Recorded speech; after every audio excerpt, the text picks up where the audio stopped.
If you like the video, make sure to like, subscribe, and comment. For more videos like this. People, what is the all-time scariest thing you've encountered or seen?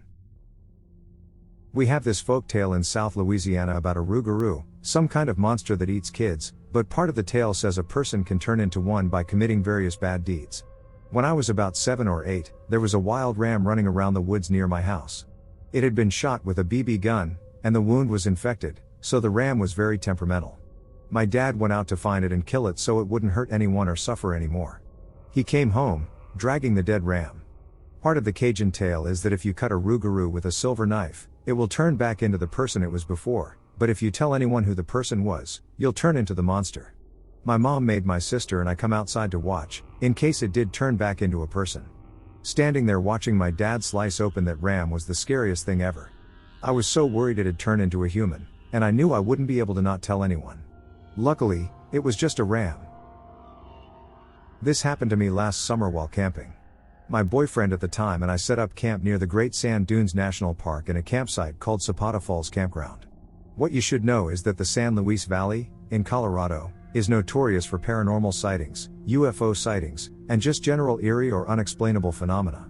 So we're off to a great start already. Set up camp that night, eat some s'mores, relax around the fire, what a lovely camping experience, honey, blah blah blah. We eventually head back to the tent to pass out. A few hours later, I am woken out of a dead sleep. I'm usually a heavy sleeper, so this was already out of the norm to just all of a sudden wake up. I knew instantly that something was wrong. My whole body was rigid and covered in goosebumps, and I was beginning to sweat. I was straining for sound. That's when I heard it. Something was moving around on the gravel or rocky terrain outside. Now I'm sure we can all differentiate between the sounds of human footsteps and those of animals. This was like someone tiptoeing around the tent.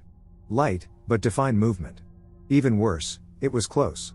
Just outside the tent itself. Nonetheless, I tried to convince myself that it was an animal. It was too light and too consistent to be a deer. Mountain lion maybe, but for it to have come down the mountain this far was unlikely. Bear? No ducking way, plus I probably would have been able to differentiate based on their heavy breathing. Wolf? Rabbit? None of it made any sense. I woke up my boyfriend to be sure he heard it too.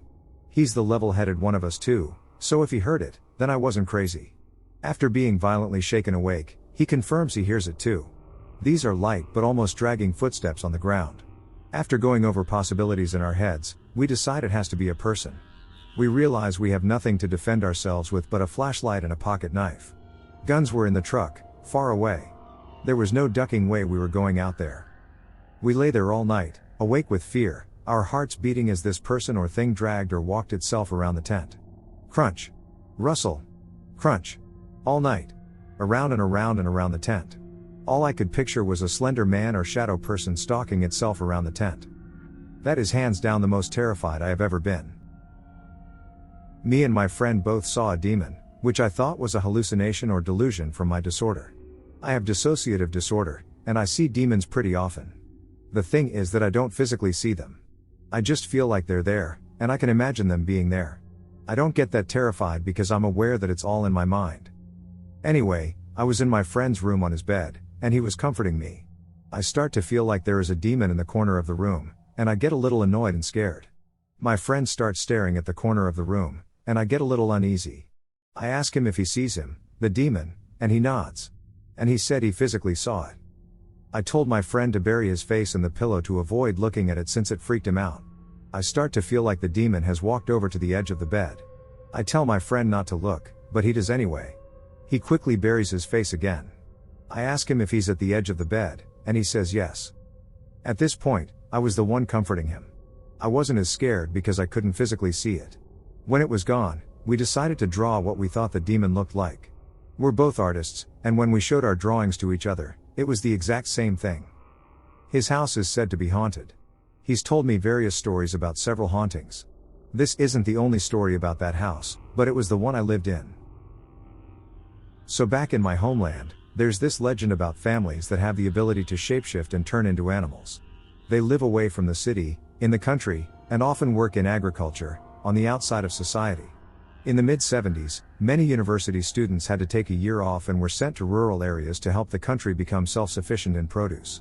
So my uncle ends up being one of these students and is sent to a remote village in the country. There, he is hosted by an agricultural family. Hearing about these rumors, my uncle was slightly worried by the prospect but was relieved to see that his host family seemed normal. One day, while walking with the eldest son of the family, my uncle mentioned the rumors to him. The guy says something along the lines of "You don't believe it?" and tells him to stay put and not move, whatever happens. He then walks away and into the bushes. A few seconds later, a lion emerges from the bushes and walks towards my uncle. At that moment, my uncle was too scared to move anyway. The lion walks around him, making a circle around him 3 times, roars, and walks back into the bushes. The guy he was talking to walks back from the bushes and tells him everything my uncle saw, said to the lion, and heard. My uncle no longer questions the mysteries of the rural areas of the country.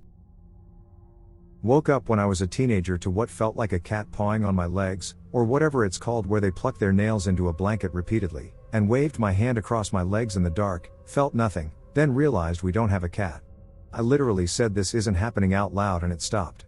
Told my mom about it the next morning and she was like, "Oh, the previous owner of the house mentioned this happened to him and we thought he was just having some fun." Anyway, the house I grew up in was built in 1850 and had all kinds of weird unexplainable stuff that occasionally happened. When I was in 6th grade, I lived in Pennsylvania, and one day we had off school because it had snowed like 6 inches. My best friend and I decided we were going to go door to door, offering to shovel people's driveways in exchange for cash. As a 6th grader with nothing better to do on a snow day, we geared up, got our shovels from the garage, and headed down the cold, wintry road towards the first house. After about an hour of going door to door, we came across one house in particular that was tucked away down a long driveway. As my friend and I approached the front door, I told him I was going to take a quick peek around the corner of the house to see if their car was in the detached garage behind the house. Once I realized the homeowners must have been home since there were no tire tracks on the driveway indicating they had left, I ran back up to the front door to meet up with my friend. When I got back to him, standing at the front door, the look on his face was one of pure terror. He didn't answer me when I asked if he had knocked or if anyone had answered. He just said, "I'm leaving," with his eyes fixated on something through the window. As he was saying this, I looked inside through the small window in between the door and the doorbell. There was a table inside with a white cloth covering it. Underneath the cloth was the outline of a body. You could very clearly see that someone was lying under it. Before I could process what I was looking at, my friend had taken off down the driveway. I turned so ducking fast, and we both ran all the way back to his house. We freaked the duck out and told his mom, but she just laughed and said it was probably nothing. We told her to call the cops, but she didn't believe us. But we knew what we saw. Years ago, when I was still in school, my mom and sister had gone out of town to my cousin's graduation. I'd elected to stay home, hang out with my dad, and have a guy's weekend in. He bought steaks, we rented movies, chilled out, and talked about wrestling, etc. Everything was going great. Until that night, Dad brought out a Ouija board and told me a story of how he and my mom had used one years ago before either me or my sister came along. 2 things bothered me about this. The first being that I didn't believe it would work, and his insisting that it did made me think he was just messing with me as a joke. My dad could be a real smartass when he wanted to be and wasn't above pulling someone's leg for a laugh. The second was back in the day, he was a Sunday school teacher, and I grew up a church kid. I didn't understand the logic of his wanting to fool around with something like this. Which only led me to believe he was kidding with me.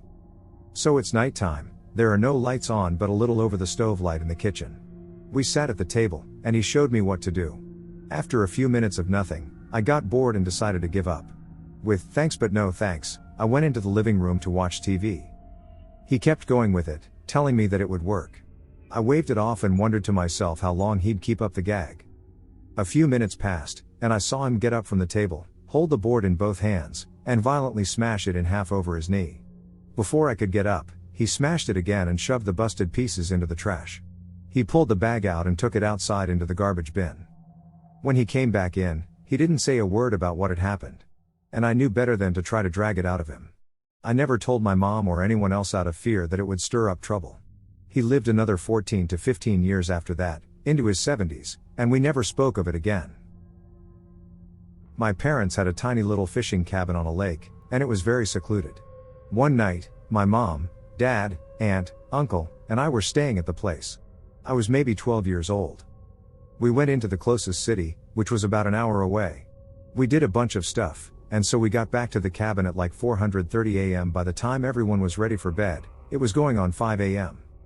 As soon as everyone lay down to crash, my mom made me go outside to close these wooden shutters on the window so the sun wouldn't wake us in a couple hours. In the middle of closing them, I saw headlights and heard a vehicle approaching, so I ran inside. We were a little freaked out that someone was down there at that time of night, but we figured it was probably someone using our fishing pier or launching a boat. Our place was the last on this tiny little dirt road, and there was a turnaround just past us, so we expected them to turn around and leave almost immediately. When a minute or two passed without them leaving the way they came, my uncle got up to look out a tiny little window and make sure they weren't messing with his pickup. I followed him.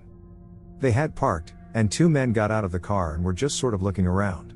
Then one opened the back door, and they made two little kids, only in underwear, get out. It was a chilly night. Then we noticed one of the guys had a rifle. They started marching the kids into the dense woods, into what would have been miles and miles of muddy, overgrown swamp. We were flipping out, and my uncle yelled for my aunt to hit the panic button on his truck alarm to spook the guys.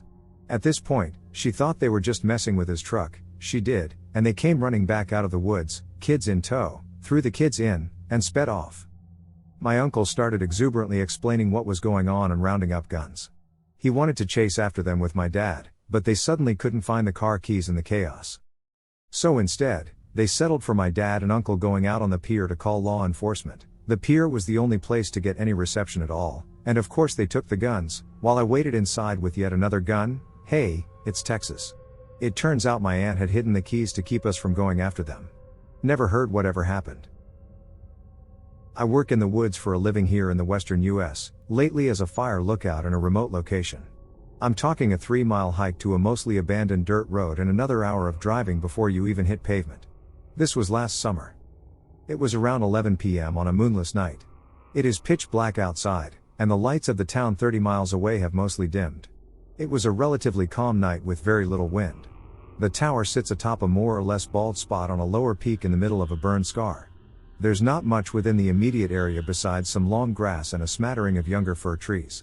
At around 11 p.m., I'm sitting there under the glow of a propane light out on the porch, finishing a book. I suddenly heard a rustling coming from down the hill to the south, about 20 degrees to the right from the photo I showed there, where there's less to see. It was just barely audible and sounded like it was approximately 300 feet away. It was very sudden and sent a shiver up my spine. I went back inside and grabbed my flashlight to take a look around from the catwalk. There was nothing at all out there in that direction that I could immediately detect. And then I saw it. Well, I saw something. To this day, I'm still not certain what it was, but what I do know is that it wasn't a trick of the light or of my eyes. I looked at that exact spot the next few nights and never saw it again. I know my home like the back of my hand. Every tree, every shrub. Out in the distance, next to a lone boundary tree, was a vague shape. Dark and ill-defined, despite the surrounding area being relatively in focus. Looked to be about 4 to 5 feet tall and roundish. Definitely wider than the tree. Roughly human-shaped, but not quite right. Like it was some memory of what a human looks like from someone who hasn't seen another in a long time. Hunched. I watched it for what felt like forever. It didn't move. Not initially. After a bit, it shifted slowly to my right, behind the tree. And then it was gone. And I never saw it again. I would have been able to see it behind the skinny tree, and if it went down the hill or side hill, like I said, this relatively small snag was on its own, on a relatively gentle downslope. This is an area with a lot of animals. Mostly white-tailed deer and wild cows. We have some black bears, some elk, some cougars, and some wolves, but they don't tend to let themselves be seen. And they tend to skitter off when they learn they're being observed. I've seen the predators before, but never that close to my tower. The whitetails and elk come up, but there's little in terms of food, and people are known to come here. We also have visitors and hunters, but my location in particular is only really known to locals and doesn't exist on public maps. The official start of the extremely overgrown, hard to follow, and obviously abandoned trail is about 2 miles after a locked and unmarked gate. Hunters don't tend to come up because the animals don't tend to come close. Poachers wouldn't because they're aware we report to law enforcement. It still freaks me out a little to this day. I hope it was just a person or an animal in some weird circumstance. I don't feel too comfortable sitting outside after dark anymore. Me and my partner were driving in the middle of the night somewhere between Arizona and California. It was a 3-lane highway. We're cruising in the slow lane. There are no exits for miles. I'm driving, and there are only a few other cars, all about 4 to 6 car lengths ahead of us. Out of nowhere, I see headlights in my passenger side view mirror. That would mean that this car was driving on the shoulder at full speed. No worries, I take note of it and go to merge into the middle lane to make room for what could be someone dealing with an emergency. But when I looked in my mirrors, there was no one behind us. My partner then says, "Where'd that car go?" Moments tick by, and there's still no car. No one is behind us at all. Then we get this intense, oppressive feeling, as if something went terribly wrong. We were going about 67 miles per hour on cruise control. The ghost car was going fast enough that we both saw it and knew we should get the duck out of the way. There were no exits nearby, nothing but the shoulder, which the ghost car was mobbing down. I'm a skeptic, I'm a bit spiritual, but there's always an explanation. To this day, we can't explain the car or the feeling we had after it disappeared. The only explanation would be that the person in the car slammed on the brakes while riding way too fast on the shoulder and shut the headlights off immediately. But that still doesn't explain the oppressive dread we felt. Changed my perspective a little. When I was a student, I had a partner whose family came from a rural beauty spot in southern England that is still, especially out of the holiday season, pretty low-key in the excitement it offers visitors. We were in the habit of walking to various village pubs in the afternoon, having a pint or 3, and then walking home in the evening. In the winter, this meant walking home in the dark, and we carried both a hurricane lantern and an electric torch. We also liked to investigate old buildings, especially churchyards. In all my life, I have only had 2 weird, hard to explain experiences connected with this habit. Both happened at the same small village church. The first time involved my partner's dog, a stout middle-aged mongrel of a phlegmatic disposition. We'd allowed time on our excursion to a new pub to check out a church along the way, and the dog came along with us. He happily followed us through the lich gate on his lead. I'd love to say that what happened next involved some eroded marble angel or a Jacobean altar tomb with a fissure in the lid.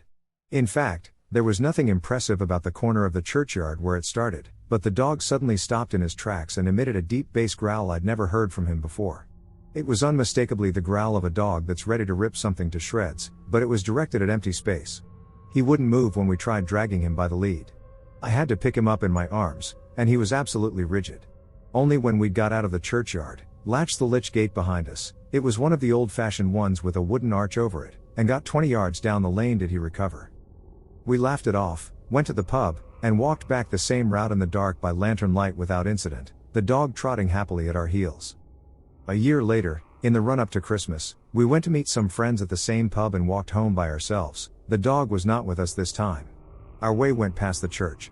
In the past year, we discussed the dog incident several times, and I was somehow determined to prove to myself that it had been a weird but baseless combination of circumstances. Bolstered by a couple of pints of ale, I put my hand on the latch of the lich gate. As I did it, the electric lamp over the arch went out.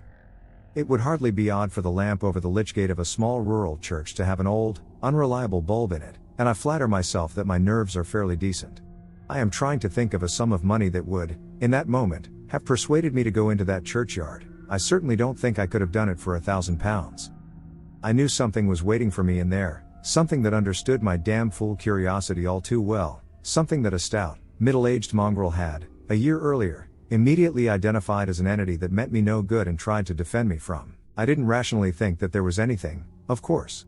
I knew the experience was classical panic terror, the age-old fear that stopped us day-sighted apes from poking about in woods at night. It must have been a useful humanoid trait well before our own species existed. It was very strange to experience it for the first time. Anyway, I didn't go in, and fortunately, my partner didn't rib me for chickening out. We went on our way. But just before we turned the corner, I looked over my shoulder, back at the church. There was nothing alarming to see. But just as I looked, as if it were teasing me, the light over the lich gate came back on. I was coming up from the basement one time a couple years ago to bring up laundry. It was just past midnight, and my whole family had gone to bed. I was trying to be quiet while lugging up this giant laundry basket and trying to get past the loud baby gate we have at the steps. I glanced back up after I secured the gate and took notice of the kitchen table. A pale white figure was sitting in my grandma's seat, her seat is closest to where I was standing near the basement steps. This figure had long, stringy black hair and was sitting perfectly straight, like with its back straight, arms straight in its lap, and legs straight and planted on the ground. I froze, and it looked over and smiled at me. I picked up my basket and booked it down the hall towards my room, tripping over kitchen chairs and bumping into the walls. The entire time I was stumbling to my room, This thing moved its head to watch me unblinking. I didn't dare take my eyes off of it.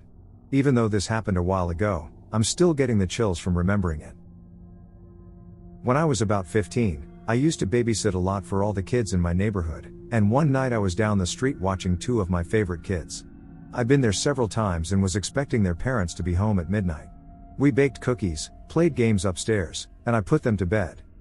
I was sitting on the sofa upstairs outside of their rooms and playing games on my phone when I heard something downstairs. I perked up and listened. It sounded like something was in the kitchen. I dismissed it as being the cat, but I thought that it wandered out of a room across from me. I listened closely again, and it sounded like papers rustling, drawers opening, and things generally being jostled around. I immediately started silently panicking. I hadn't been able to get a hold of the parents, even though it was around 1 a.m. by then. I typed out 911 on my phone so I could be ready to dial at any moment, and I started creeping downstairs like any classic idiot in a horror movie would do. The stairs were spiraled, so I wasn't able to see the bottom until the last few steps, and the kitchen was around the corner. On my way downstairs, the sounds were continuing, but as soon as I rounded the spiral to the final steps, they stopped. I knew exactly what the kitchen should look like since we had baked and I cleaned up, and I certainly had not left any lights on. From the bottom of the stairs, I could see that a single lamp had been turned on in the living room, and at that point, I was sure someone was there. I don't know what my plan was, but I whipped around the corner to look in the kitchen, and nothing was out of place. The sounds had stopped, doors were locked, and windows were closed. Everything aside from the lamp was in order. Once I'd made sure of this, I sprinted back upstairs and sat there, hugging my knees, listening for anything suspicious. The parents got home at about 2 a.m., and I ran downstairs, got paid, and sprinted down the street to my house. I really have no answers as to how this happened, but I can still picture it as clear as day. So in my dream, I was outside my grandma's home. She was dead when this happened. I saw her smiling creepily and standing near the door. Her hair was also weird, like here and there and sticking up too. I didn't mind it until one day, early in the morning, I was outside my house, and up above the roof, I saw a full black figure sitting, more like in a toddler crawling position, and it was gone the next moment. The weird thing was that they had the same haircut. And another time I was home alone, I came from a shower and was wiping my face when I saw a hand, again, full black, on my shoulder, but obviously no one was there. To this day, I don't know what to think of it. I'm not even sure if it's paranormal or my brain is playing tricks, lol. I live in upstate New York, and my family owns around 10 acres of land surrounded by fields and woods. I have always had experiences growing up in this house. Maybe more stories are to come, but anyway. It was late at night, close to 1 to 2 a.m., when this occurred. I have a window at the end of my bed that has AC. It's about 8 feet from my window to the grass below. My cat, Hudson, loves to jump up on open windows and lay across and press against the screen. This night, he had decided to jump up on that open window. I totally forgot the screen on my window was out due to the AC. I didn't realize this until I heard Hudson hissing and screeching at something outside the window. I assumed it was some sort of animal, maybe a raccoon, and tried to call him in. Suddenly, he fell out the window and started screeching. I have never heard him make a sound like this before and jump out of bed to go outside and get him. I went to my little brother's room to have him help me go find my cat. I was really nervous because he's gotten out before and has been missing for days on end, so my fear of the dark was thrown out the window in this moment. I had my flashlight on and sprinted out the door and went to the side of the house where my window was. I made the turn and shined my flashlight on the area. What I saw was not my cat but a 7-8 foot figure trying to scale the walls of my house and reach into my open window.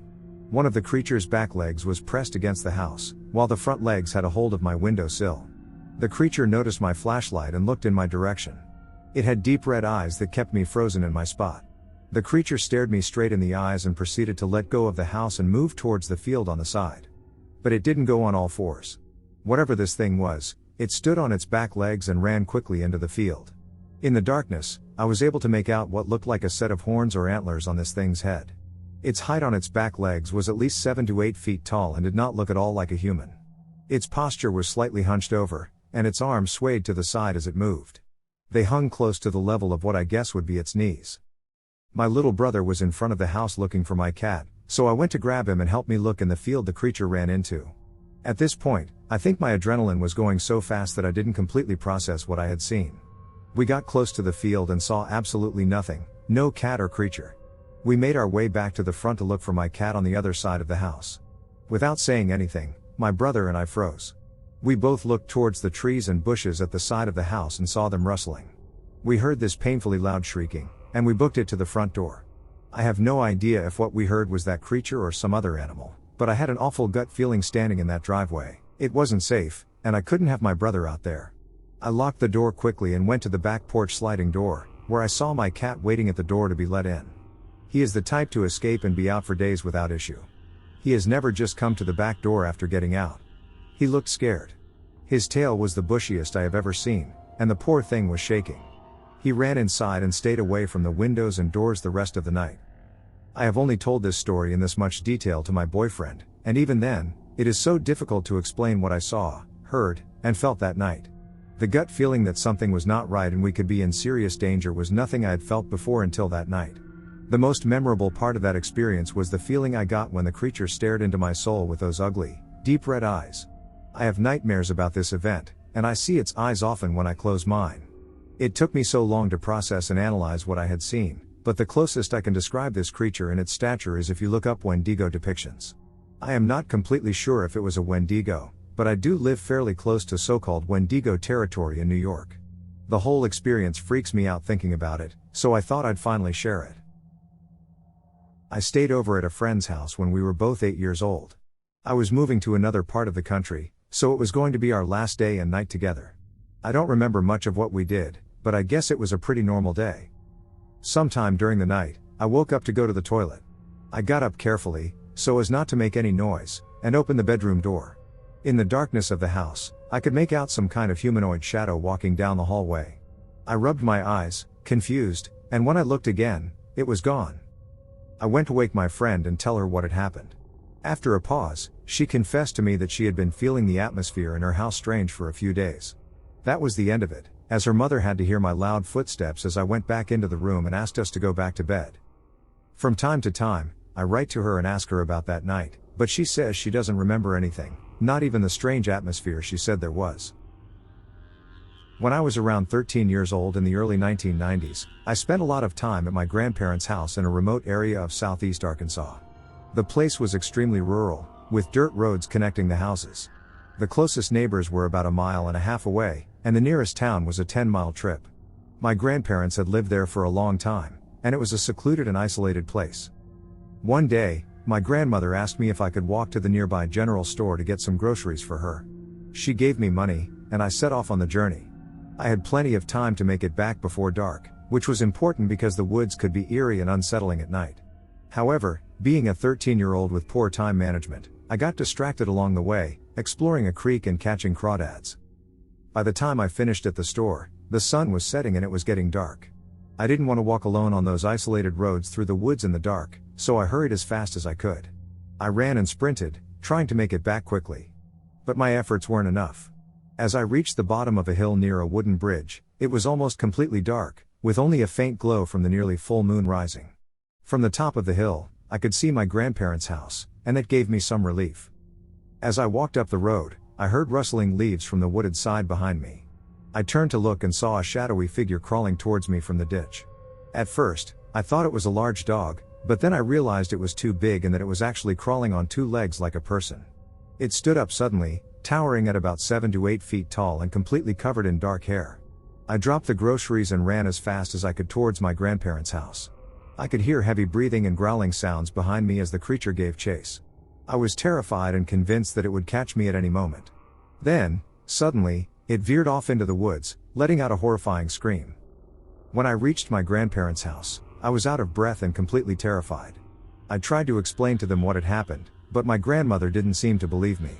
She dismissed it as a dog or some other animal. However, the next morning, I sat down with my grandpa, who was a rational and experienced man when it came to the woods. I told him about the creature I had seen and how scared I was. Surprisingly, he believed me. He revealed that he had encountered a similar creature before. He explained that deep in the woods, there were cliffs with a cave where the creature lived. He had stumbled upon it while hunting and was confronted by the creature, which screamed and threw rocks at him. It chased him, but he managed to escape. That night, he and my grandmother heard rocks being thrown at the house, strange howling noises, and the creature trying to get inside. My grandpa fired his shotgun to scare it away, and that was the last time he saw or heard from it. However, He mentioned that over the years, there were occasional reports of cows being mutilated or people encountering a strange creature. This experience was something my grandpa and I never felt the need to convince others about. We knew what we saw, and that was enough for us. It's a far-fetched story, and whether or not people believe it doesn't matter to me.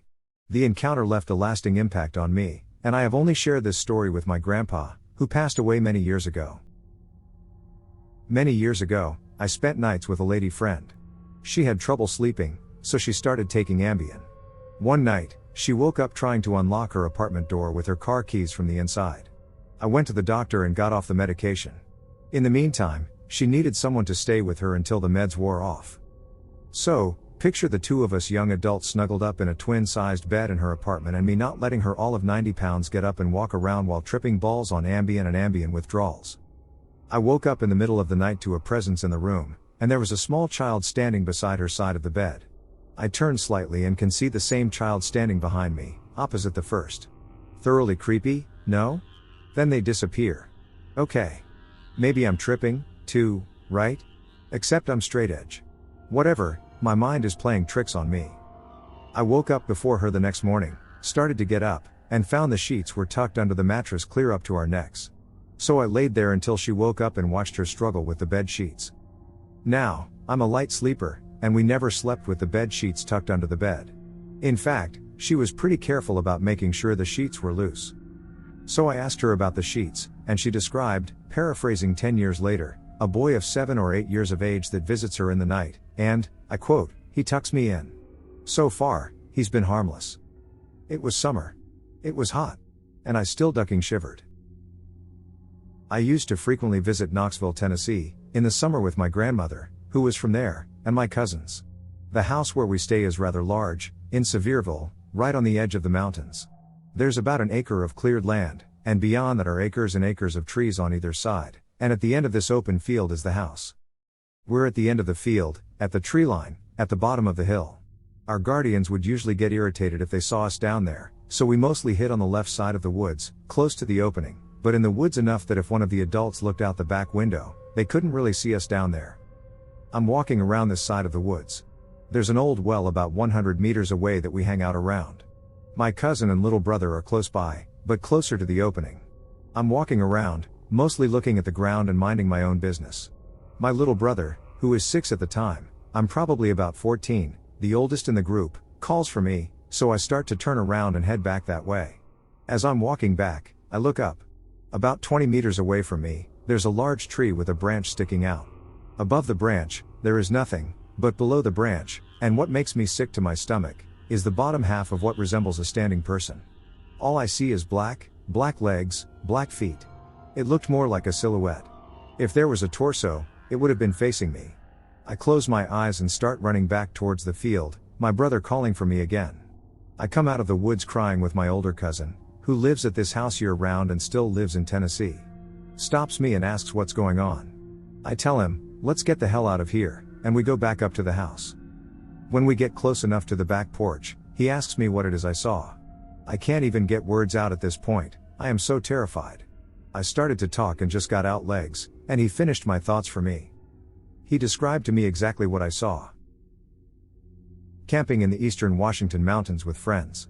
Drinking and shooting guns in the middle of nowhere. The place is dead. Dead trees, dead pine needles, rocks, and dirt, hardly any birds. Decide to sleep next to the fire that night. I've done it a million times before. Wake up for no reason and sit up in my sleeping bag. From the darkness, this thing, the exact shape and size of a Roomba that moved as fast as a small spider, came straight at the feet of my sleeping bag. The creature stopped without hitting me. I hesitated for a second, almost wondering if it actually happened.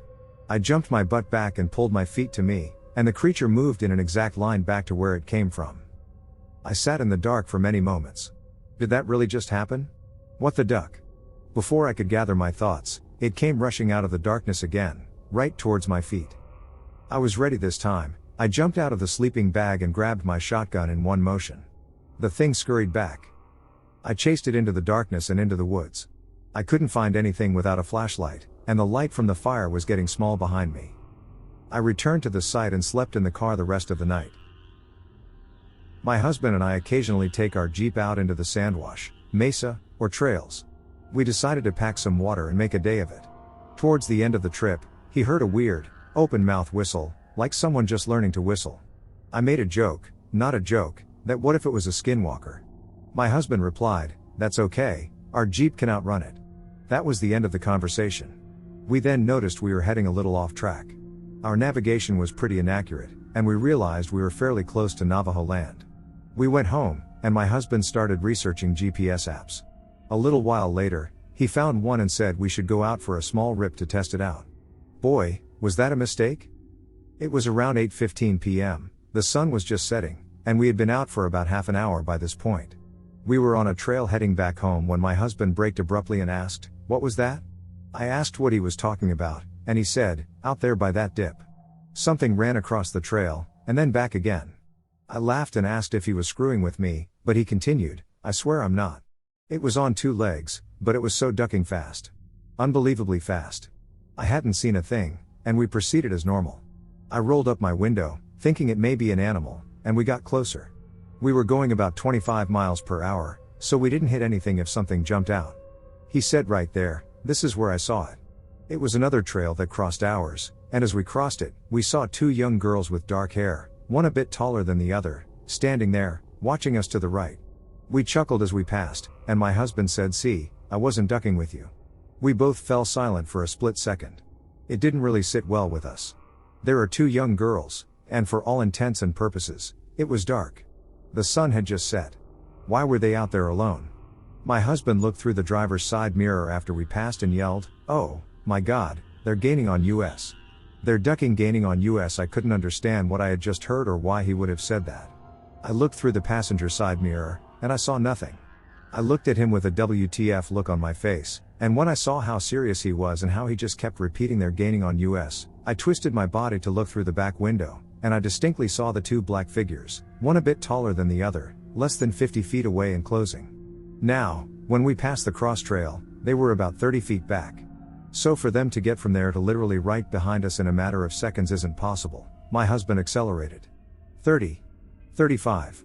Still gaining. 40. 45. Still gaining.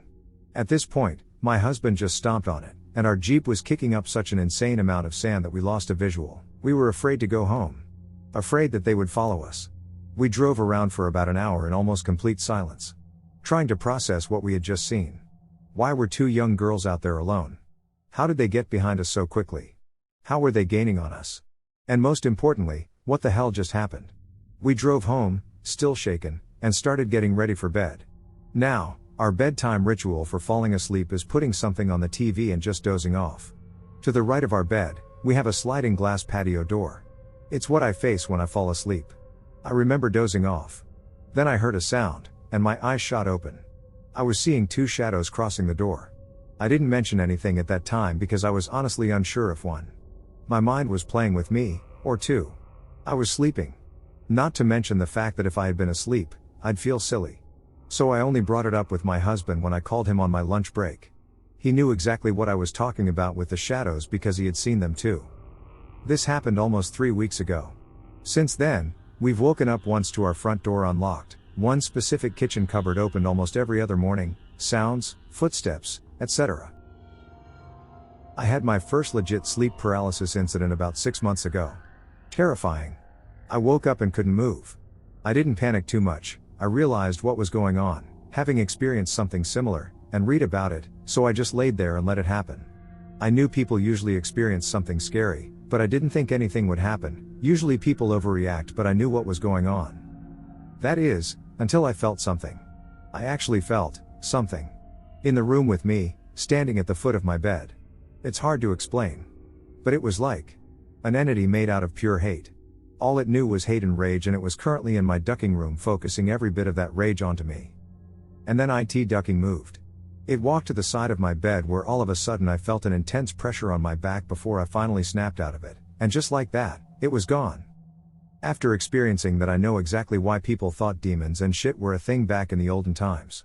Logically, I know what was going on, but in that moment, it actually felt like that being was there. A couple years ago, I was driving around outside the city. I was about 45 minutes into the middle of nowhere. Out in the middle of the plains was a huge wooded area. Pretty uncommon in Kansas. I was excited because I loved walking trails in the woods. I would come to this area once a month, usually. No one knew where it was. I never saw traffic or people around here. And the road leading up to it was pretty neglected and old. My own little sanctuary. I had found what I'm assuming was a small game trail leading from the edge of the road into the woods. This would be my usual route. Anyway, I had walked around in these woods for about 2 years. It was always relaxing for me. One day I arrived later than usual but decided to walk my usual route anyway. I had about 45 minutes of daylight left when I set off. I got to my usual turnaround spot probably 5 minutes before it was pitch black. I wasn't too worried because we just don't really have big predators here. I'm walking back and just listening to the forest just open up with sound. When it's dark, you hear a lot of stuff you don't normally do. After about 10 minutes, the woods just became dead silent. I notice it but keep walking. That's when I started to hear someone walking. Not a coyote or deer, but a person. They sound like they're 20 feet behind me. Anytime I stopped, so did the footsteps. I know that at this point I'm about 30 minutes from my car and the road. There's no way I'm going to outrun this person. I pull my phone out, which is close to being dead, of course, and use the flashlight to just expose my surroundings. Nothing, no eyes reflecting or anything. Just thick trees and shrubs that I'm used to seeing. I quicken my pace and continue. Always stopping about every 100 feet and just lighting the place up. After a couple of times doing this, I hear the footsteps right in front of me. Probably less than 10 feet. Before I can even react, I hear a loud crash through the branches. I turn my phone up towards the treetops just in time to see something launch itself through the canopy of the woods. At this point, I am scared to death. I was frozen there. I had just witnessed something large jump through the top of the trees. Large branches had all fallen 5 feet in front of me. While I'm still in shock looking at this huge hole in the roof of the forest, a deer leg from the knee down just falls directly in front of me. Bloodied at the joint still. I ran straight to my car. It took about 10 minutes, and my phone died halfway through. It was 9 p.m. when I got to my car. I didn't return for a year. I tried to show my dad where I was, but we can't find the area anymore. It was 8 years ago. And I had nightmares about it for 7 months.